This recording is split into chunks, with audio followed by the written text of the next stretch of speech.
es hembra de armas tomar. Tienes que creerme. Al único que quiero es a ti. No he dejado de pensar en ti ni un segundo. Y me di cuenta que contigo puedo ser yo mismo.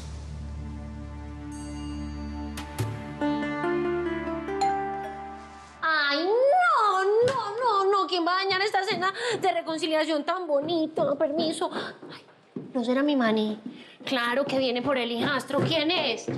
Soy yo, el Yoyo. Vení, el Yoyo viene con vos, ¿o qué? ¿Vos lo trajiste? No, yo traje a Tepo, a Casio y a Pastel, pero están esperándome. Ábreme, Tuti. Necesitamos hablar de tu embarazo. ¿Estás embarazada, Tuti? Tuti, necesito que me digas la verdad. ¿Es cierto que ese hijo que estás esperando... Chava, ¿tú qué es aquí?